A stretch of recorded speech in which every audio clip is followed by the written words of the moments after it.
diversity and to help the world to have a better digitalized relation. So that's why we have this panel of high-level discussants, and we are going to try to explore the role of the internet and the public digital policy and see what is the role it can play for the economic recovery in the post-emergency situations and what improvements are needed to go forward.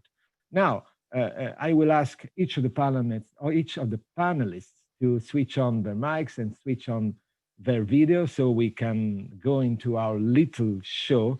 And I remind you, you have no more than 3 minutes to answer my questions. And the first one is for Mr. Harrison for the African Union. Now, very plainly, I'm wondering, how did COVID-19 affect the economy in the African Union overall?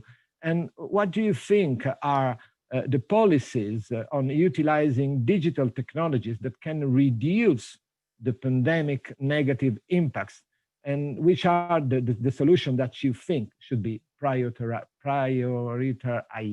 That's Italian, very difficult. Prioritized, Dr. Harrison. In Italiano, it's prioritizzata. I cannot say it in Italian as well. So you've got 3 minutes. Thank you, Chair. And good morning, good afternoon, everyone. The COVID-19 pandemic has considerable socio-economic impacts in Africa.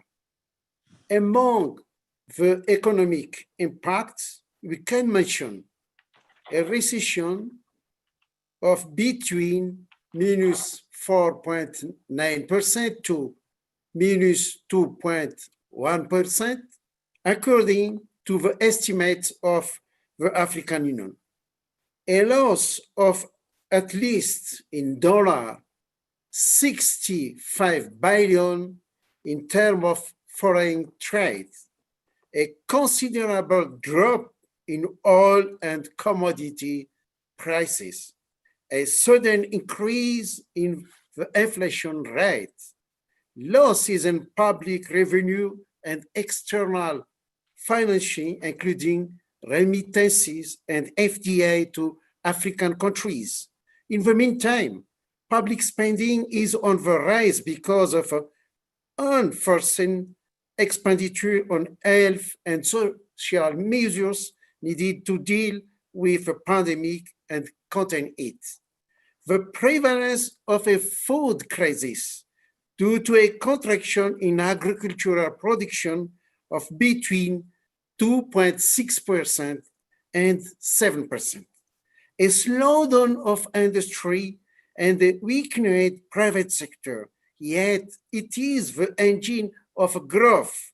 The most affected sectors include agricultural sector, accommodation and food services, manufacturing, etc.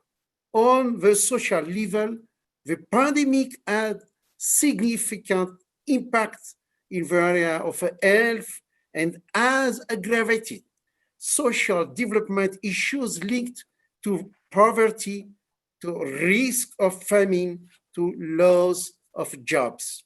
For the second question, the Economic Affairs Department has launched last October a report on the socio-economic impact of COVID-19 on Africa, an opportunity to build more indigenous and resilient emerging economies. I will only develop the paragraph on the leveraging digitalization, which can answer the questions. Policies promoting the utilization of digital technologies in Africa to reap the benefits of a fourth industrial revolution are guided by the African Union Digital Transformation Strategy for Africa 2020-2023. According to the World Bank, reaching the African Union's goal of universal and affordable internet coverage will increase GDP growth in Africa by 2% per year. Indeed, the emergence of digital area has offered colossal opportunities that can be harnessed for Africa's socio-economic transformation. Let me give you some initiatives. One, digitalization is making headways in the agriculture sector in Ghana and in Nigeria. Digitalization is improving healthcare system in Kenya and in Cameroon. In response to COVID-19 pandemic, a number of countries have used technology to detect and limit the spread of the virus. Madagascar has developed a digital platform to identify and track infected cases. In education is also reaping the benefits of digitalization. Some universities in Egypt, Ghana, South Africa, etc. Digital finance services have grown in Africa with a positive effect on financial inclusion. And the African Continental Free Trade Area, a flagship project of Agenda 2063, will be operationalized from January 2021. According to the UNECA, the African Continental Free Trade Area will raise intra-Africa trade from 15% to 25% compared to Africa without the African Free Trade Area. It also has the potential to provide an appropriate platform for digital trade, as the potential of digital trade to drive economic development and transformation in Africa remains largely unexplored. I thank you. Thank you very much, Commissioner. And you've given us a clue about how digital solutions can help Africa to tackle a problem which is now a food crisis mainly, and leads to a very poor situation in the country. I guess it's pretty different in Germany, but differences and difficulties will be different there. And I ask Dr. Blumstrup, Daniela, and how did the COVID-19 pandemic affect Germany? And which are the digital technologies and the digital solutions that you are foreseeing in order to try to tackle the pandemic? Thank you, and good morning, Excellencies, ladies and gentlemen. I think it's fair to say that for us in Germany, the pandemic has developed from an unwanted and, of course, unexpected stress test to an accelerator of digitalization in all areas of life. The operator of the world's largest internet node is situated in Frankfurt, and it reports that internet traffic has increased dramatically during the pandemic. For example, video calls have increased by 120%.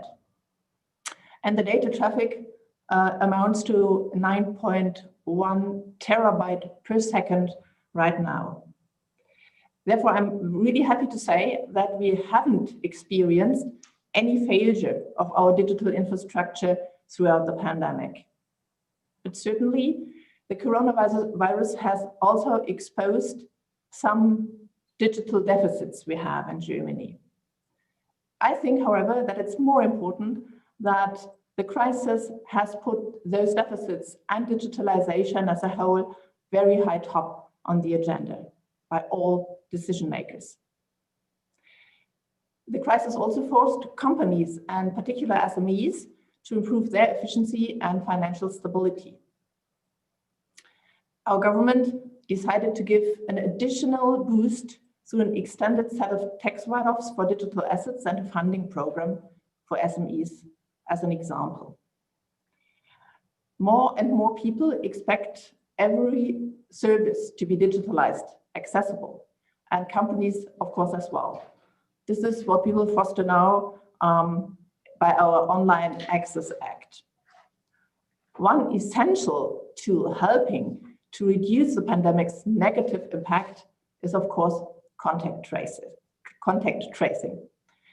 This wouldn't be possible without digital technologies. In Germany, the coronavirus warning app is a very good example of how digital technologies can help us to fight against the pandemic. But this is only true if people trust them.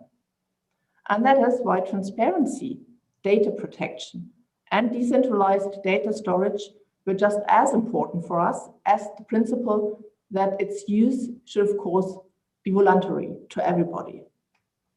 And this has worked quite well in Germany. More than 18 million people are now using the coronavirus warning app, and it is still being downloaded every 2 seconds from one of the stores.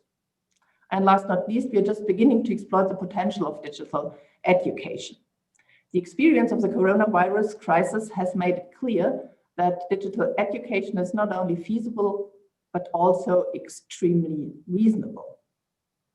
So even though we, of course, faced a lot of economic trouble due to the crisis, we are now looking much more positively into the year 2021. Right now, we expect an economic growth of 4.4% in Germany for next year. Thank you. Well, thank you to you, Daniela. And you said that more and more people expect services to be digitalized, and now it's probably the future. So that gives me the chance to ask a question to Armida Salcia Alicia Albana, which is Under Secretary General of the United Nations, and talk about Asia and Pacific. Because this is a region which is in the forefront of digital innovation. But of course, as we can see, it's a region where the digital divide is growing and where differences are growing too. And there are new forms of development gaps, which the COVID-19 pandemic has made bigger. So the question is, it's pretty simple. Can you tell us more about the regional specificities of your digital divide? And what do you plan to do to try to solve this not irrelevant problem? The floor is to you.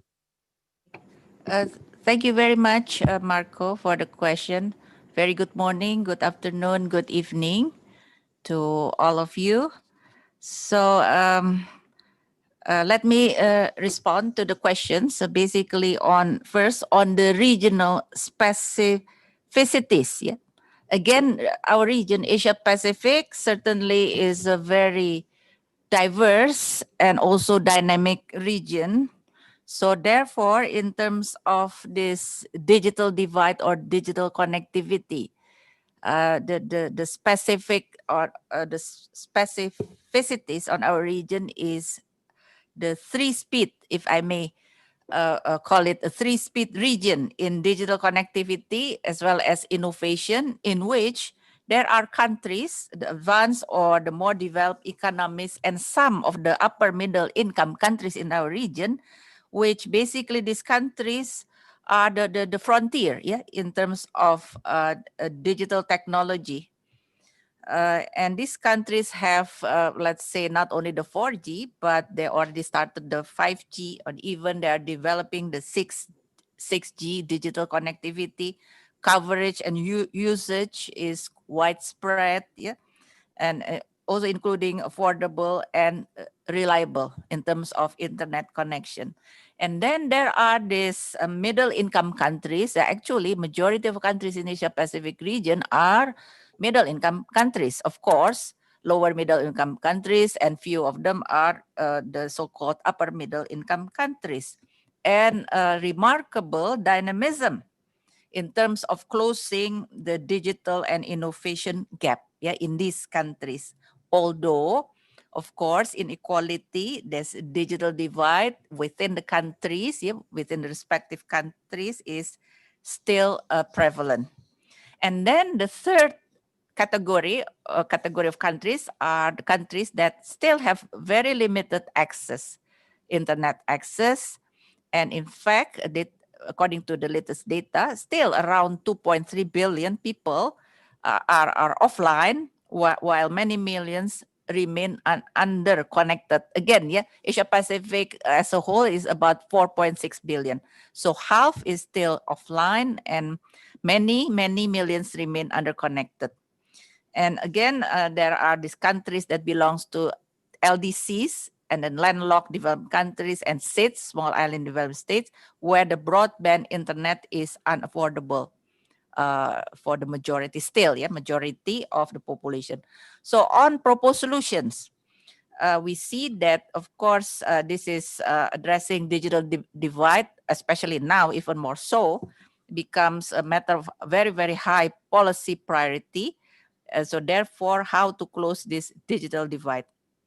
And also in terms of COVID-19 recovery, in terms of the stimulus package priorities, I think it has to go into also this, how to close this digital divide in the sense of building the digital infrastructure, both hardware and softwares, of course. And therefore, countries in the region needs to push for the big investment, including the planning for that, to leapfrog into the next generation of networks. Because otherwise, then you lag, lagging behind. Started to compound the problem. And then how to incentivize innovative business models and practices, including models such as social enterprise, impact investing, and universal digital literacy, as well as, of course, the most important thing, how to improve or upskilling this digital skill formation as part of the lifelong learning among the communities. So over. Well, thank you very much for this, and you gave us a very frightening figure. 2.3 billion people are offline, and so that means that we are many people in the same world with very different situations. So this is the right point to call in Mr. He. I mean, he's the Deputy Director General for the World Trade Organization, and because some argue that trade focuses on convenience rather than solutions that improve the lives of the world's majority, and trade is sometimes an enemy. Now, Mr. He, is there a way to trade for a better widespread progress, so to mitigate the economic implication of COVID-19? I mean, how can you make trade more friendly for the whole of the world using the technological instruments? Thank you, Chair. Hello, everyone. At the WTO, we were already well aware that digital technologies and the internet had become central to working, doing business, and of course, conducting international trade. The health crisis not only confirmed this, but further intensified the trend. WTO found that the impact of the pandemic on trade has been pervasive. Although world trade had already been slowing before the pandemic, merchandise trade in nominal dollar terms was down 21% in second quarter of 2020 compared to the previous year, while commercial services trade was down 30%.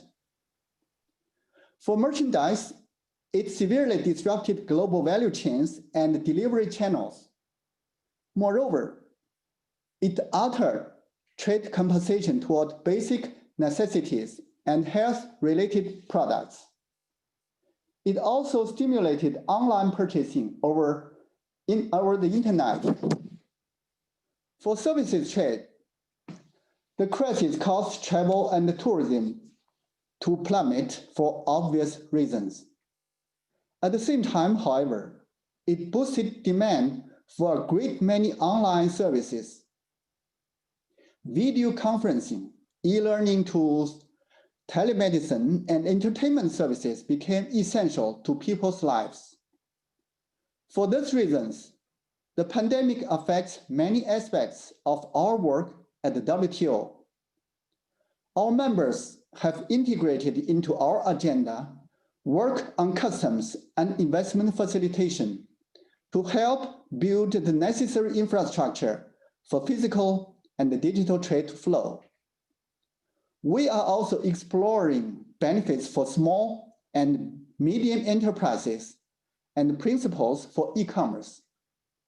We pursue our work in these areas in the hope that trade will mitigate effects of COVID-19, foster economic growth, and improve the standard of living in developing countries. Thank you.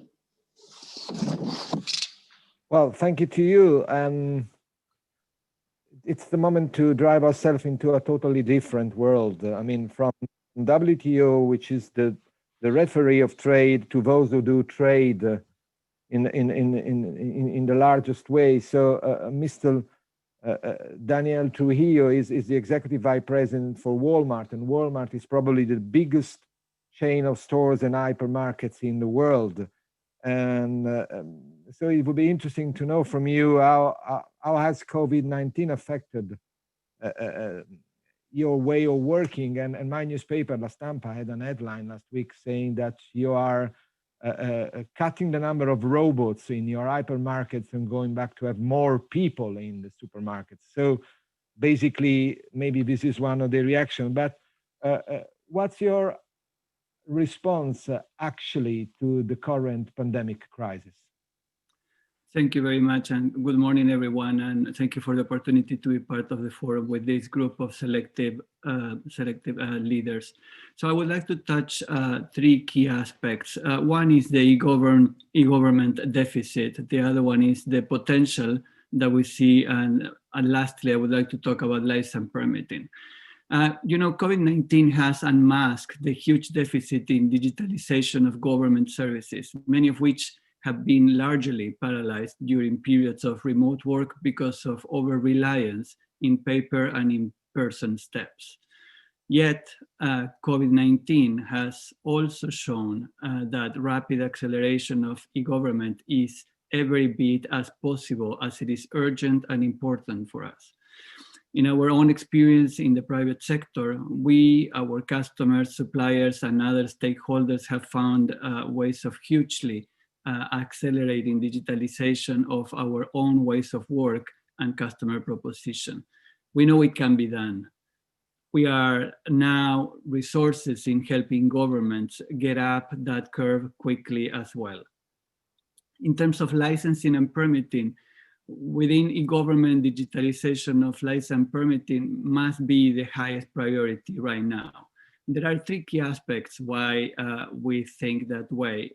First, across all governments, a stimulus in the form of deficit spending and monetary easing may be reaching its limit. So what is most needed at this point is private sector funded, shovel-ready investment projects.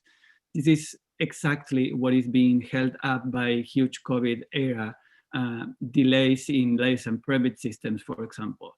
Any e-government will influence corporate investment planning over the medium term, but digital license permit is about unlocking investment projects that have been already approved and which are just waiting on permits before shovels break the ground. Second, direct and indirect users of license permit systems include the entire public and private residential housing market, as well as corporate real estate, architecture and engineering firms, and almost any business. That is any business that is seeking to grow. So, I mean, digitalization of license permits helps get a critical mass of public and private sector users to adopt digital tools, making it an on-ramp into a massified digital economy. Third and lastly, license permit systems have historically been plagued by corruption. Digital licensing and permitting ensures more efficient and reliable provision of public services and limit opportunities for corruption by strengthening transparency and accountability. In short, digitalization of license permit systems must be a top priority right now for COVID-19 recovery and resiliency.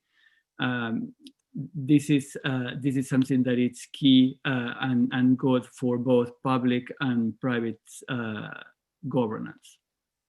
Thank you. You're welcome. Talking about what governments and public institutions and global institutions can do, I would like to give the floor to Mukisa Kutui, which is the Secretary General of UNCTAD.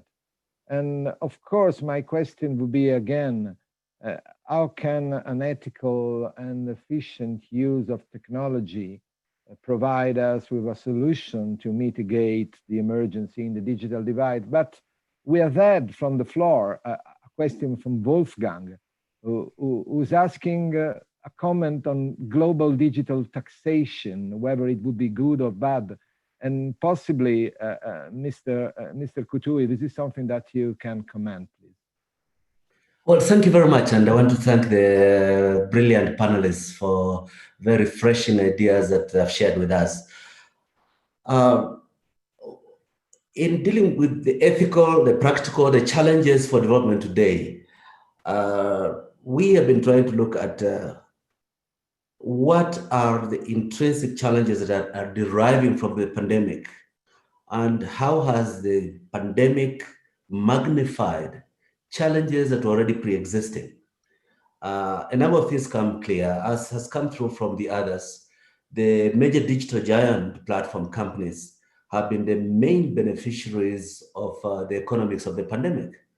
As you could see, while the Dow Jones index was down 5% over the 6 months between March and September this year, JD value went up 100%.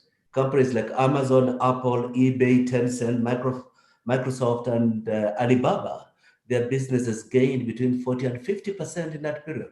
So there's no doubt that the stress for some has really been a gift for many digital businesses.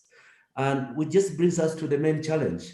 Those who are already not prepared for the digital economy have been further set back in the challenges. I just want to share with you some recent study we did.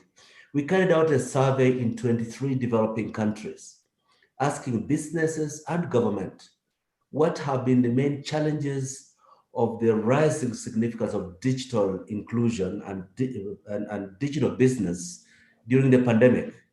Now, 50% of the respondents from the business community were saying that the high costs of broadband services, which pre-existed the pandemic, became particularly important at the time when they had to transfer more of their businesses online. Secondly, that in countries where governments have lagged behind in creating priority for e-commerce, you still have the dinosaur issues of infrastructure, of policy priorities, the absence of clear regulatory framework, the absence of a clear policy and consistency on tax.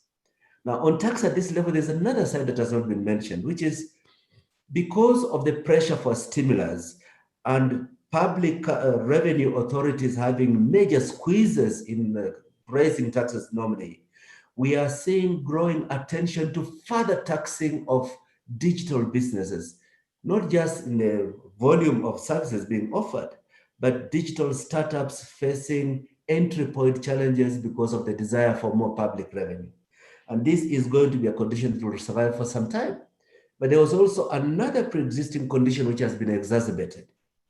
The absence of harmony between growing e-commerce potential and fiscal logistics for cross-border movement of goods.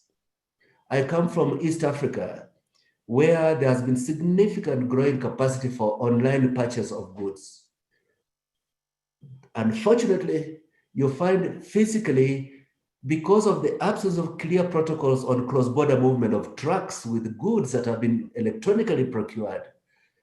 For example, if you go to the border between Kenya and Uganda, you find trucks going back more than 50 kilometers in a queue because of the ambiguity of customs clearance, but more importantly, a credible procedure on health protocols at the border. So these non-digital challenges of logistics of a digital economy have been exacerbated, have been brought in clear light by the crisis we've gone through. Now, if I may just come back to the question you asked specifically about taxation. You remember in our World Digital Economy Report 2019, we had mentioned the unequal relationship between countries which are the drivers of digital business and countries which are only included primarily as digital consumers. So the developmental challenge is how can consumers have something, whether it's service or any other form of gain beyond being consumers of a service that is now predominating the digital space. And this is very much related to the challenges of what is fair taxation.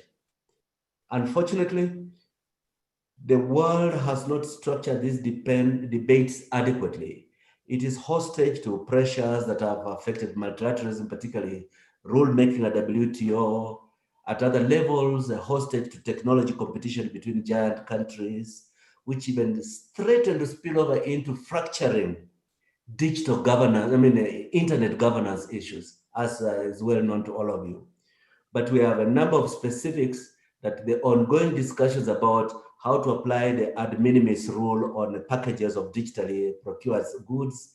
How much is that fair to countries which look at this as opportunities missed to raise some taxation on imports? Challenges on taxation of, the value of data that is monetized by digital platform companies. Should benefits go partly to the sources of that data that is being modernized, commercialized? And of course, the question of pricing of duty on cross-border trade because of digital economy.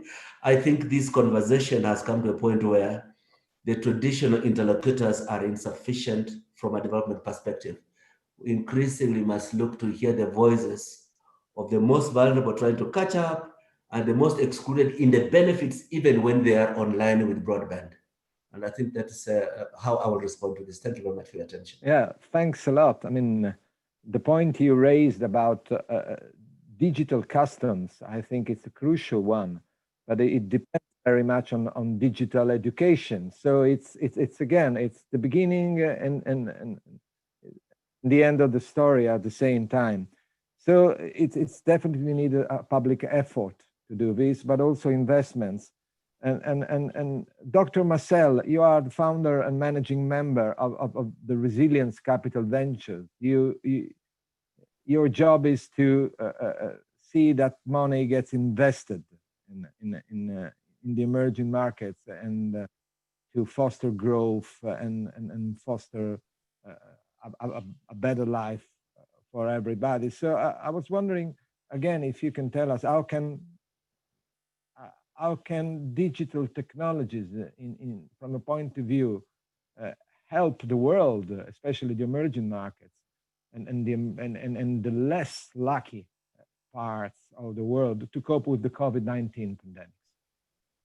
Thank you so much, and I hope that you can hear me well. We do. I want to thank the other panelists who have laid out many of the structural areas very well. And to speak specifically to your points about investment, I want to make a couple points. First of all, I think that the COVID-19 pandemic has very clearly identified the structural differences and variations across the world. And so the economic crisis that has come in the wake of COVID-19 has not been equal. And so for emerging markets and emerging countries where there was little participation in the digital economy, the crisis would have exacerbated those difficulties.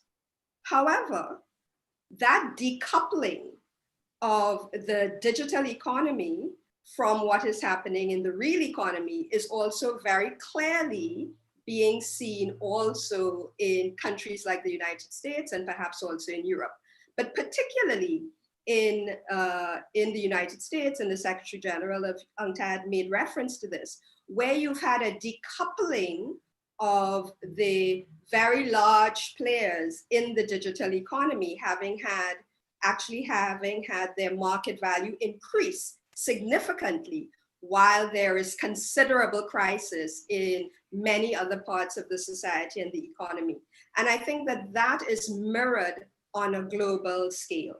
So what we find around the world is we find that the crisis has shown up the structural imbalances across the world.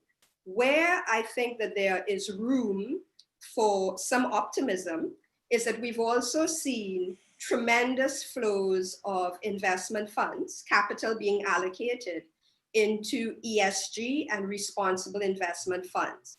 What we have not seen, and this comes to my hope for policy recommendation coming out of this, is that we have not seen a step up and an acceleration in blended finance models. So blended finance being not only the combination of private sector capital flows and public finance, but also increasing the emphasis on other forms of capital other than financial capital. And so if we had that sort of approach led perhaps by the UN system and other members of the international development community, we would be able to tackle the fact that even before the COVID-19 pandemic, all technologies are socially constructed.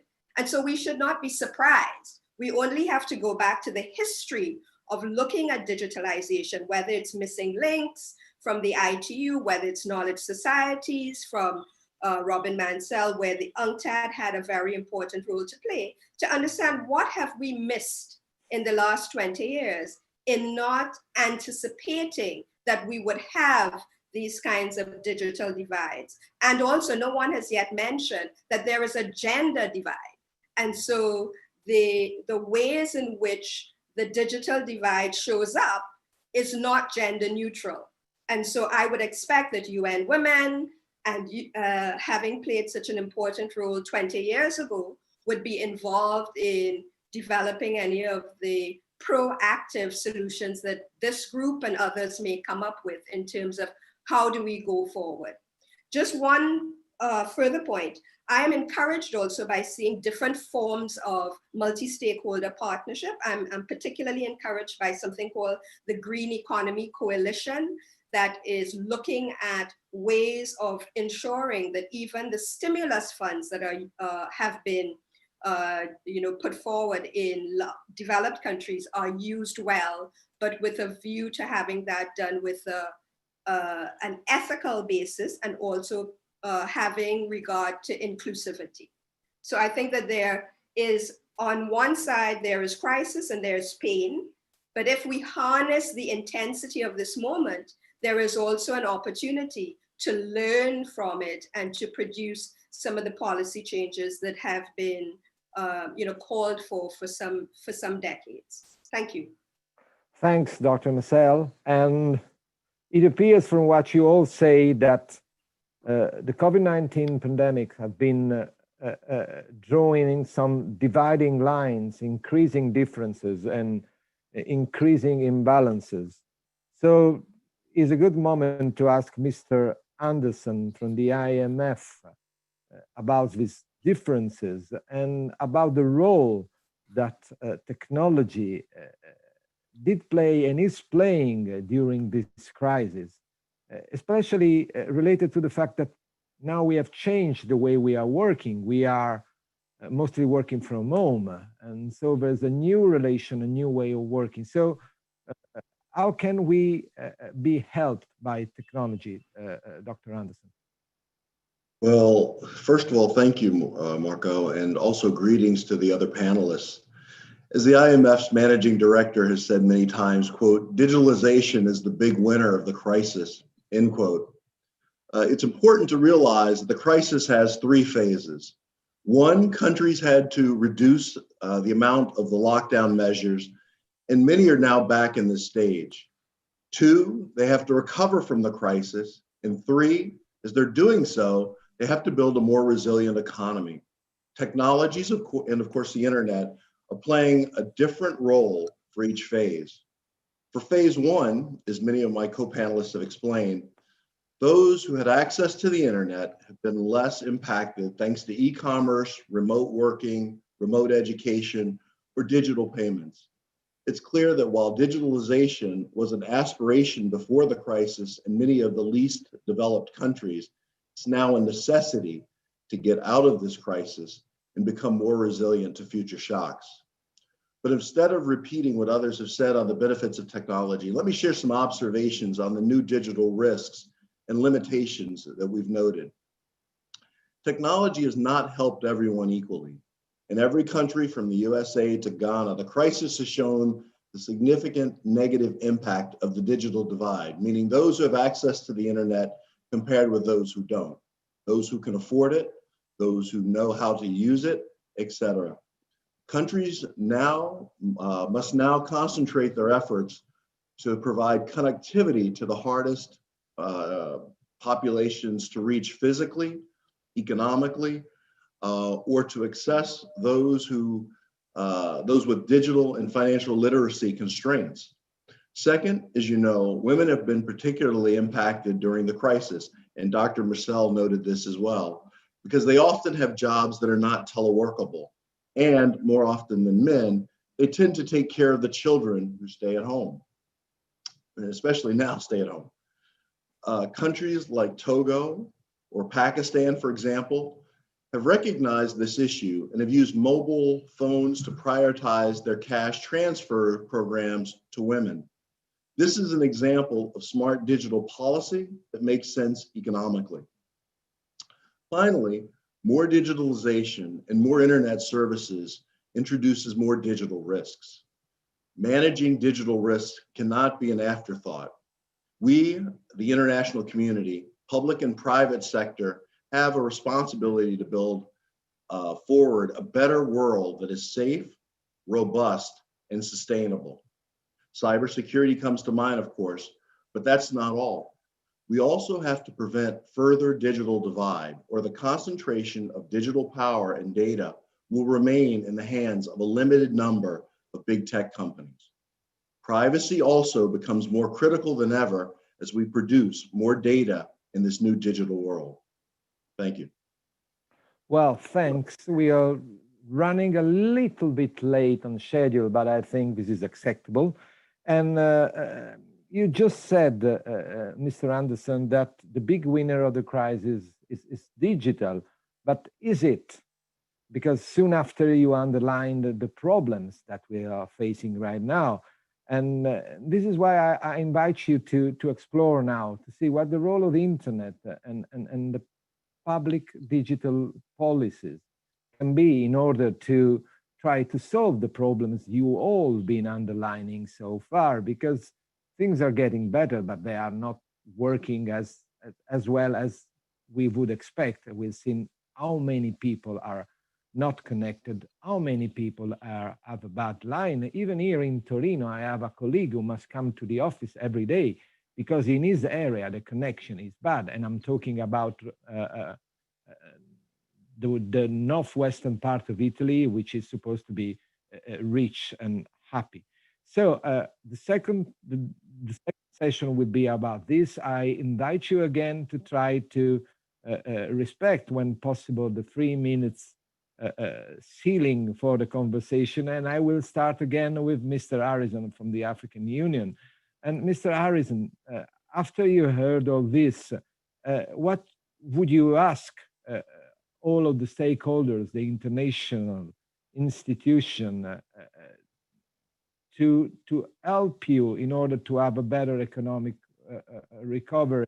Or to put it bluntly, is there a silver bullet to help Africa? Thank you. Regarding IGP areas of cooperation, I will make 3 points, which seems to me particularly important. 1, infrastructure. The development of digitalization cannot fall failed unless Africa address its sizable deficit in digital infrastructure. But you know, this is a big investment. 2, education. Education systems need to be remodeled by investing in education and reskilling programs for both basic and advanced digital skills to make sure African youth are employable and equipped especially for the post-COVID era, in which digital skills will be at the core of many occupations. 3, macroeconomic and fiscal tools. Digital technology should be expanded to macroeconomic and fiscal policy tools to provide a host of digital solutions for economic transformation on the continent. As I mentioned earlier, a digital transformation strategy for Africa has been developed and adopted, and some initiatives have been taken to harness digital technologies and innovation to transform Africa's societies and economies, promote Africa's integration, generate inclusive economic growth, stimulate job creation, erase the digital divide, and eradicate poverty to secure the benefits of digital revolution for socio-economic development. In this regard, the development of cooperation between stakeholders should be aligned over this framework and pursue the existing initiatives. And the framework for cooperation between stakeholders should be aligned with this continental strategy and continue the initiatives carried out. I thank you. Well, thanks to you. And we see that the African problem is relevant. But also in Germany, there were troubles, as in most of the European countries, in all of the European countries, there were troubles because of the COVID virus, the coronavirus. And Germany experienced a big drop in the GMP. And even if Dr. Bronstrup says us that in Germany there was no failure, which is something that we would expect for Germany. On the other hand, not all went in the right direction. So I was wondering, is there something high-tech that you missed? And what's the lesson you could draw from these very difficult months and year? Thank you. Yes, you're completely right. Of course, we ran into economic trouble, as I mentioned before, due to the crisis. And it's very difficult to estimate right now how that will go on. But right now we are quite optimistic. And this is also due to the fact that the German government acted very quickly in helping especially companies that have been affected by the crisis, with the aim also to safeguard jobs, of course. The German parliament decided on an assistance package of historic proportions. And after that, because that was only the first step, we decided to invest much more in future technologies. Dr. Marcel asked for that right now, and I think that is an important point. We will have to look into the future when overcoming the crisis, and that is why we will invest in future technologies. And that is true for green technologies, but also for digital technologies, like, for example, investments in artificial intelligence, in a competitive European AI network, in the construction of 2 quantum computers in Germany, investments in the 5G network, investments in future communication technologies, but also in the automation in public administration. You mentioned that before, that it is very important for the citizens that public services digitalize. That's a view that we really share. So we are now confident that the program will help Germany to emerge from the crisis with renewed strength, but we will have to do that homework, of course. Thanks. Thanks, and danke. Of course, heavy investments can be a right solution, but still, sometimes you got to know and you got to have the right know-how in order to know where you got to put the money, because if you just put money in the wrong project, the effect will be non-existing, if not negative. So again, Armida Ali Shabana, and Asia and Pacific, we've been discussing investments and projects. Could you share with us some of the initiatives that you planned and organized in order to have a contribution to the digital transformation of the economic sectors? I mean, what was your, we've seen what Germany did, and what was your action? Yeah, thank you very much for the question. On the specific maybe initiative that ESCAP has been supporting our member states and stakeholders in our region, I can share a few of these. For example, one, at the request of the Pacific Island countries, and as we know that the Pacific is one of the part of the region in Asia Pacific that are in terms of this accessibility in internet and so on is still under investment. Therefore, ESCAP undertook an in-depth study that recommended the establishment of the so-called shared internet exchange point between 3 countries, in this case, Fiji, Samoa, and New Zealand.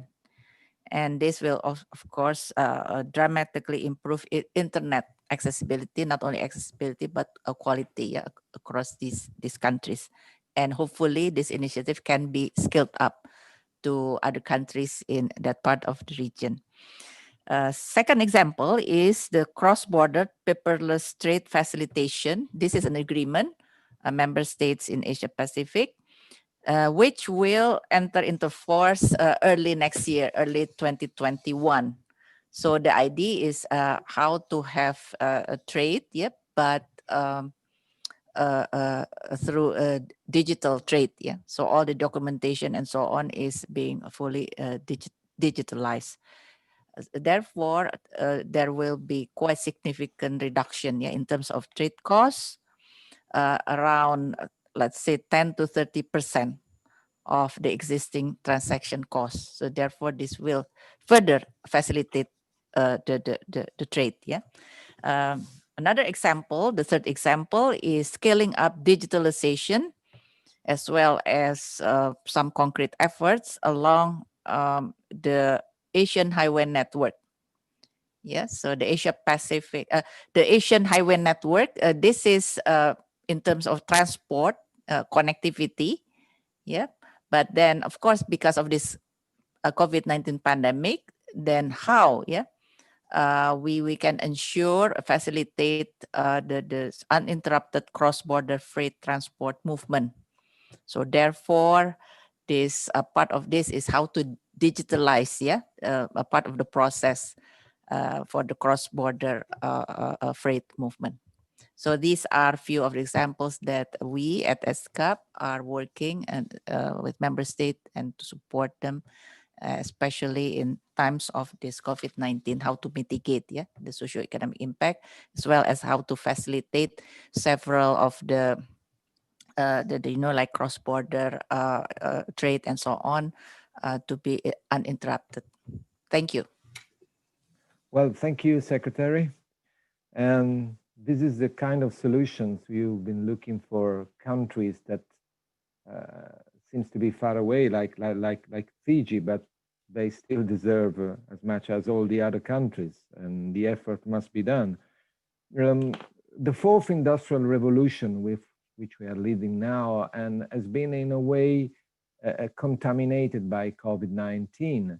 And that drives us to the necessity of finding solutions for a very important problem, which is the managing of data. The modern economy is built on data, and more data are flowing around the world. So, Mr. He, you are Deputy Director General of the WTO, the trade organization, and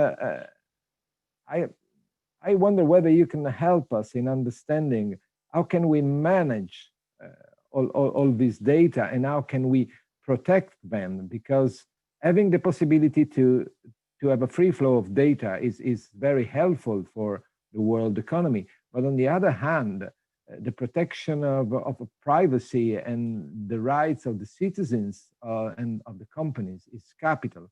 So is there any advice, any plan you're working with and you can share with us? Thank you. Thank you very much, Marco, for this question.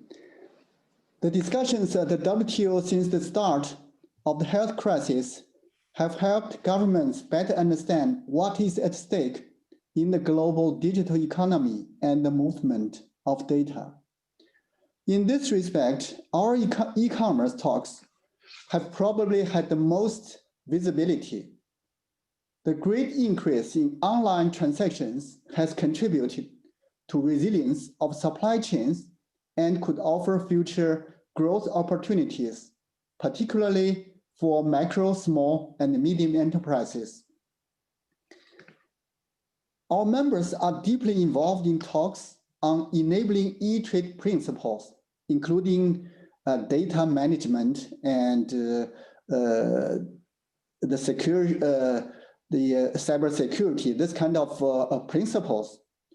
We have also worked towards solutions through our own Aid for Trade mechanism, which involves many stakeholders and in partnership with, for example, ANCTA's E-Trade for All initiative. Indeed, our e-commerce talks gained new urgency due to the pandemic. We have conducted a dialogue with the private sector and NGOs, such as consumer associations, and have sponsored seminars and workshops on topics ranging from trade-related data governance to e-health and fintech.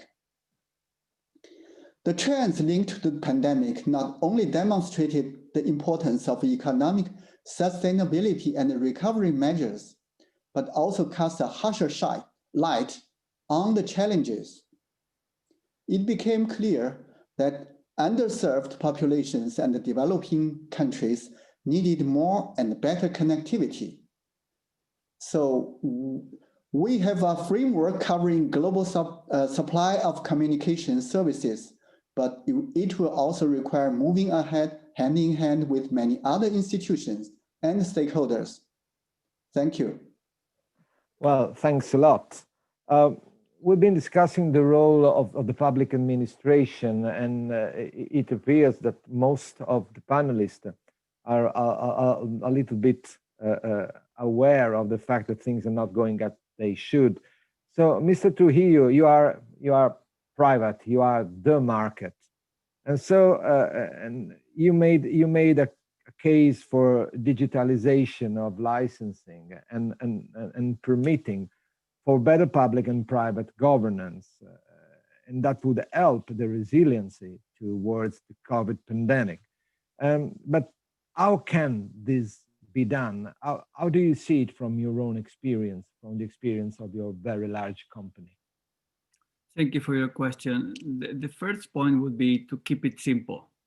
One of the greatest impediments for governmental adoption, I would say, has been that it's complex and costly. That means having some faith that if you do core digitalization work, it realigns incentives and capabilities in a way that makes additional improvements easier. So that would be number one.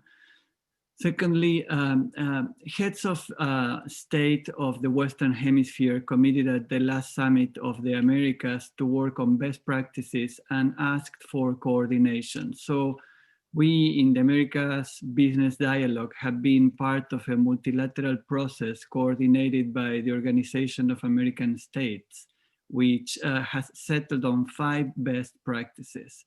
Number 1 is all rules and fees are online. Number 2 is pay and renew online as well. Number 3, digital single window for application processing and external monitoring of progress. Number 4, impact mitigation requests must be disclosed online to be binding. And finally, number 5, training and certification of key personnel regarding how to do these best practices. The last point that I would like to make is what is called the Trust in Business initiative of the OECD. Once you have a set of best practices, certifying both the agencies that successfully implement and professionals who are trained in the best practices creates a virtuous circle, boosting hiring and retention of well-trained people and giving those people an incentive to push agencies to be certified. Thank you for the opportunity. Thank you, Mr. Trujillo. The market is important, and the market in some regions, especially the small businesses, are at risk right now. Mr. Kitui, watching the problem from the point of view of UNCTAD, I would be happy to ask you which are the real policy areas that require cooperation, that require the cooperation of all the stakeholders. But before that, there's something you said before, and you said that you need the internet and the digital development to help foster trade and commerce. But I was wondering whether this could harm the small businesses and the small shops in the African countries. So it is definitely an opportunity, but maybe it's also a risk. What do you think about it?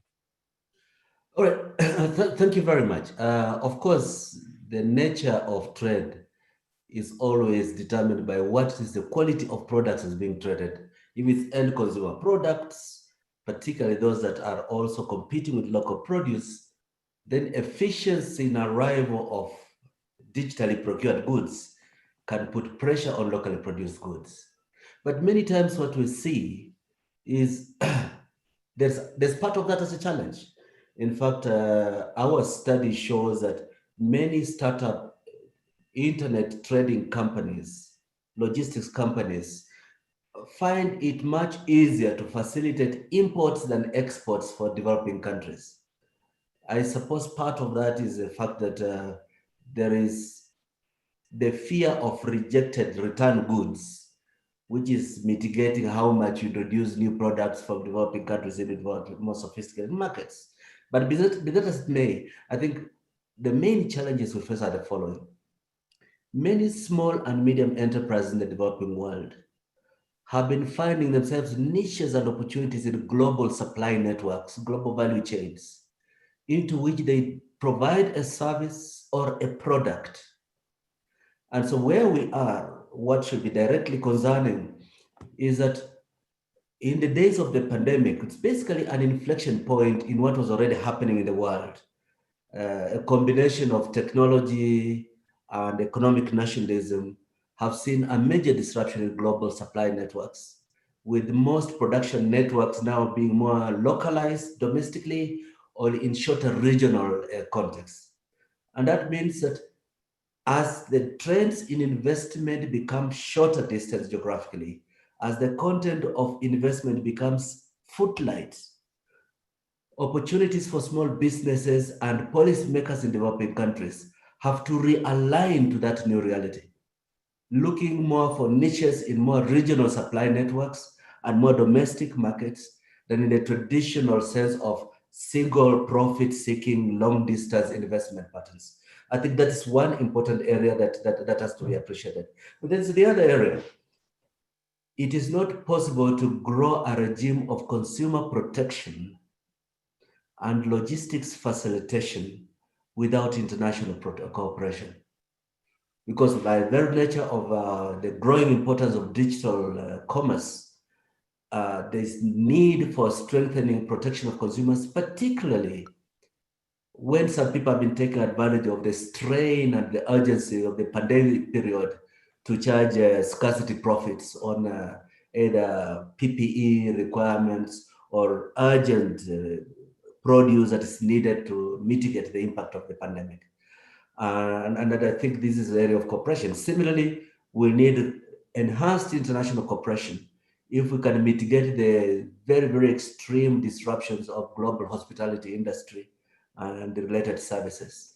And whichever components can be digitalized, and assurance of quality and standards of hospitality taking care of the pandemic are going to be important in the recovery hospitality industry and the related services.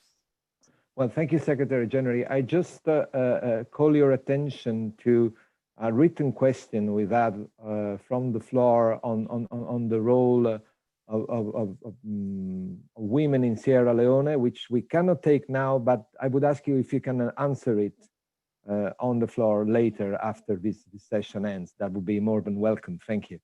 And so we have rules, we are asking for projects, and Dr. Marcel, again, to have a better and more fluid and more efficient flow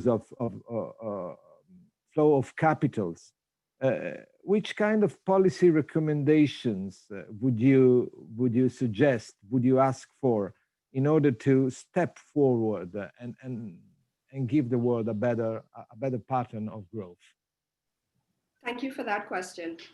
In a sense, what must happen is that policy and policy formulation has to catch up with what is actually happening in the world. Because we have had for at least 2 decades a situation where the geography of innovation has in fact changed, but policy recommendations and policy frameworks still treat the structure of innovation and the structure of finance in a very outdated fashion. And so we should be updating our frameworks and mindsets vis-a-vis knowledge flows. We should be thinking about multipolar geographies rather than a single technology frontier. We should be focusing on bi-directional flows of knowledge as opposed to old-fashioned technology transfer mindsets. And to illustrate, I want to give some examples of successful companies that have emerged during the pandemic period. And so you have companies such as Diatropics in Senegal, which is coming up with a very affordable testing kit. You have Tafari Capital and Technologies in South Africa that has developed a COVID tracing app, both for Lesotho and South Africa. You have Zinica that has come up with digital currencies in the Caribbean. You have a number of examples of small venture companies as well as large companies that have actually pivoted and used this inflection point beneficially. And I also want to make a point about where I think there is a real role for policy intervention vis-a-vis the investment flows. I mentioned before that in the pandemic, you've had a tremendous increase in responsible investing, some 275% increase. so that you have $7.1 billion of investments, which are viewed as having a responsible investing strategy. But that is still only less than 5% of all investment flows. Well, and that's sorry. Okay. Thank you, Dr. Marcel. And again, we are nearly on schedule. And Dr. Anderson, IMF, I mean, we have heard a lot of interesting suggestions. And I mean, you are such a big stakeholder. And I'm asking you, how should stakeholders rethink their cooperation, if they have to do it, as it seems, around the internet governance for a better economy recovery? I mean, what should we do now different to make it better? Yeah, it's clear that the role and the impact, but also the expectations of digitalization from governments and citizens alike compared to pre-COVID have changed significantly. In fact, the situation is so different, it's probably fair to talk about a digitalization 2.0 era. The question becomes, how do we get the best of digitalization 2.0? And instead of watching digitalization developed unequally as it did, or as we saw with version 1.0, which was the pre-COVID version, can the international community shape its trajectory and not let a crisis go to waste? At the IMF, we're seeing a once-in-a-lifetime opportunity to, quote, build forward better, end quote, a world that's fairer, greener, and smarter. And the internet and technology play a central role to build this better world. For example, a fairer world is one where women who have been more impacted than men during the crisis, as I said before, have equal access to the internet. Did you know that in the last 7 years, the gender digital divide has become worse, not better, for the least developed countries? So governments and the international community must come together to look at how we can empower women with connectivity and digital finance in particular. Programs like Navisa in Togo, for example, have targeted mobile cash transfers to women. Tanzania and Zambia have experimented with free phones to the poorest women with great results. It just makes economic sense. We know that the expanding internet access in sub-Saharan Africa by 10% of the population could increase real per capita GDP growth by as much as 4 percentage points. Finally, and I'll conclude with this, more than ever, stakeholders must address the issue of the 46% of the globe that still doesn't have access to the internet. And the private sector will be instrumental in this post-COVID world. Take, for example, the organizations that are building and deploying low orbital satellites, companies like SpaceX.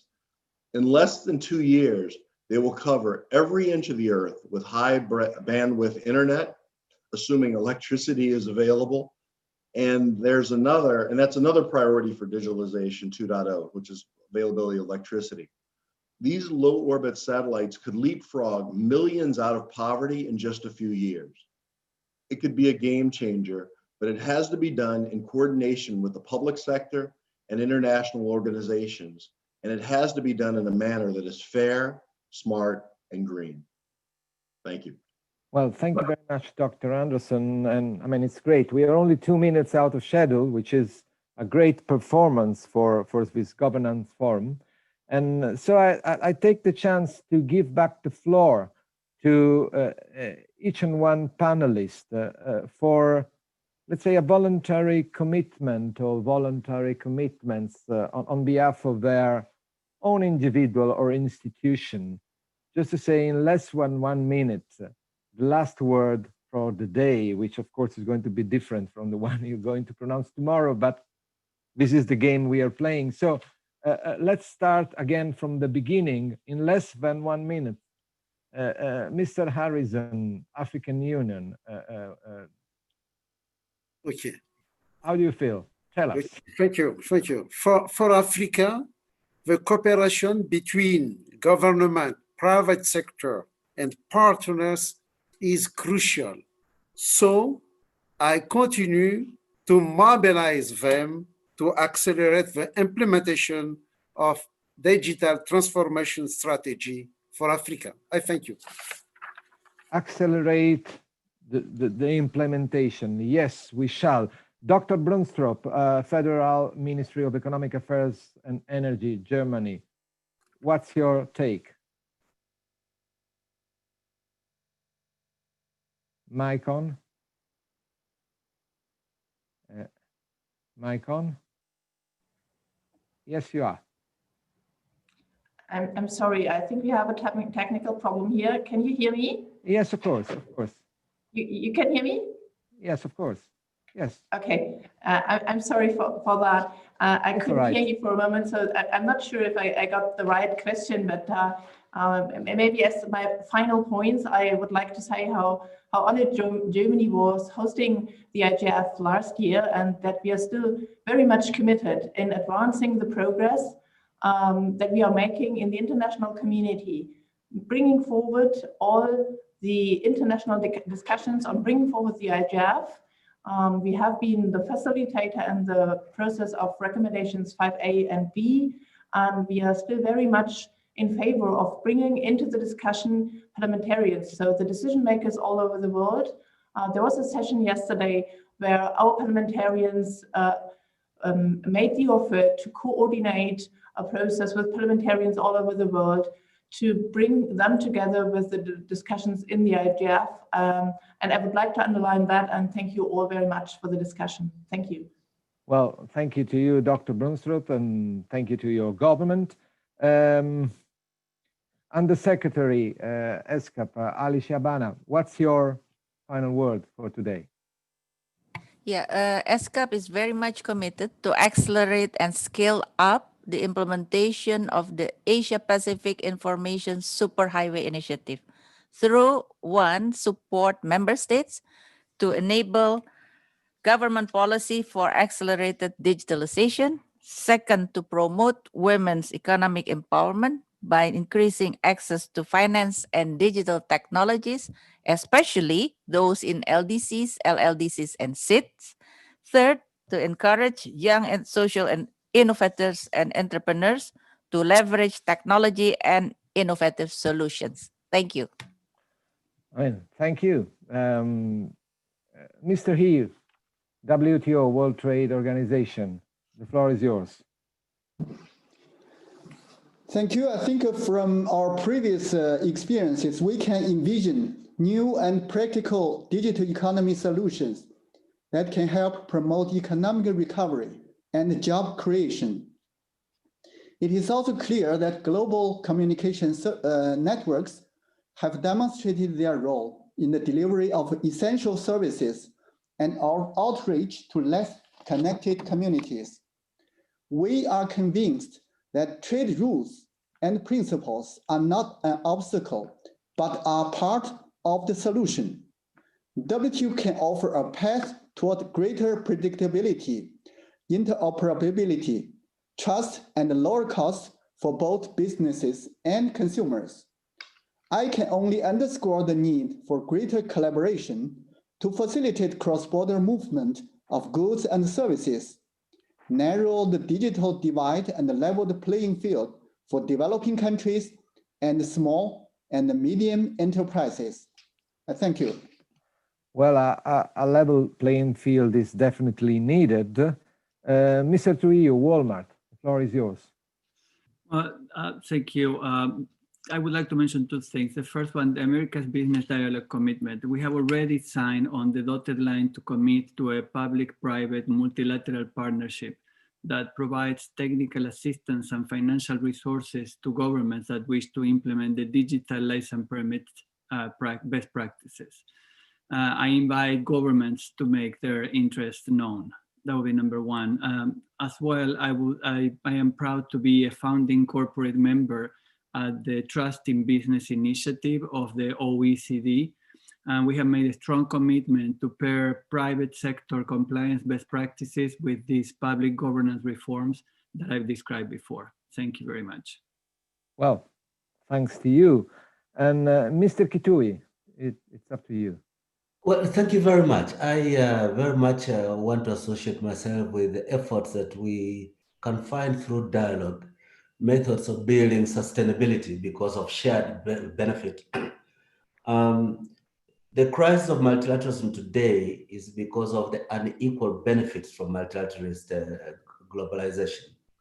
And I think that should be a lesson as we enter the digital era, that a fairer distribution of the benefits, clearer development of competition policy that addresses questions of gobbling up of adjacent businesses by major platform companies, better distribution of the benefits and the value of global digital economy are going to be important. But I think going forward, we must also do more evidence-based assessment of the impact of digital economy on gender, vulnerable groups, particularly women groups in transitional societies, what has happened and what could be done better. Evidence-based affirmative progressive action is going to be necessary to make us genuinely say that we are sharing an agenda and a vision for a world driven by new opportunities.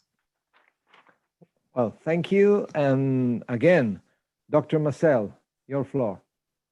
Thank you so much. And thanks to the IGF for the invitation. I want to congratulate you on setting up a forum where we can actually continue to advocate for systems and mindsets that allow us to think about the ways in which we can mobilize capital, including financial capital, to ensure that we have sustainable human development that tackles intersectional areas of social injustice, as well as mobilizes financial investments for digital infrastructures and also for digital societies. And so my commitment is to continue to be involved in the design of those strategies, as well as advocating for those ways of conducting ourselves in the international community. Thank you so much. Thanks a lot. Mr. Anderson, IMF. So again, thank you, Marco, and thank you, IGF. We've now entered the era of Internet of Value, where payments and monies are exchanged almost as easily as information. Some countries are accelerating the adoption of digital monies, for example, with CBDCs, central bank digital currencies. But as I said before, not all countries have the same access to the internet and to digital skills. So we're facing the risk of balkanization, not only of the internet, but of the Internet of Value. The IMF is working with others, the BIS, the CPMI, the FSB, the WB, and we're committed to making cross-border digital payments as equitable and safe and as green as possible. Once again, thank you, and thank you to the IGF. Well, thanks everybody. I mean, we made a sort of miracle. We are a little bit ahead of schedule. So I will take the 3 minutes that remain, or even less, to sum it up. I mean, it's been an interesting panel here and on the occasion of the 15th annual IGF, the Internet Governance Forum organized by the UN. And we're living a very painful and dangerous crisis. But what we used to say is that we shall never waste a good crisis or a bad crisis in order to make ourselves and our economy a better places. So we have the impression that the digital is something that will save us, which is true, but it is not completely true because it is not the only solution. We must think big and wide and look beyond the walls. And we shall invest in digitalization from what you said. But at the same time, we must remind that the world is made of people, which is something that Dr. Marcel was clearly saying before. Therefore, digital should be aimed at educations, and digital should be aimed at fostering investments and make them arrive in the right place. And there's a need, as was underlined by the speaker for Walmart, and among the other speakers as well, including Mr. Kitui, there's a need of e-governments working in a better way, which means providing digital solutions and digital services in the most efficient and resilient way in order to be made available to everybody. There's a problem of taxation as well. Taxation should be good to redistribute income and welfare itself, but should not be, let's say, strangling those who are smaller. They should be able to get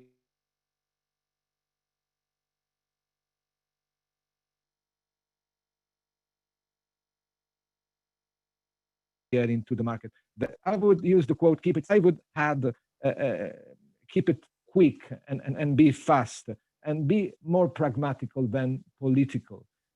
You all are a part of the world. You're all engaging your lives to make the world a better place. Be more pragmatical and more efficient than political. And maybe we'll get out of it in a better solution, in a better situation as we hope right now. So from Claudi Torino in the northwestern Italy and my office here at La Stampa, I thank all the participants for being here today. I won't name them again. Now you're great friends and you can continue your attending, meeting yourself in the forthcoming occasions. And I thank the IGF for this opportunity for me to chair this very relevant and important meeting. And I wish you all the best for this pandemic. It's not going to be easy, but I think that with a little bit of effort, a little bit of wisdom, and a little bit of work, we'll get out of it safe and soundly. So again, see you in a new occasion. All the best. Thanks, everybody. And thanks to those who've been listening to us. This is the end. Go home and be happy.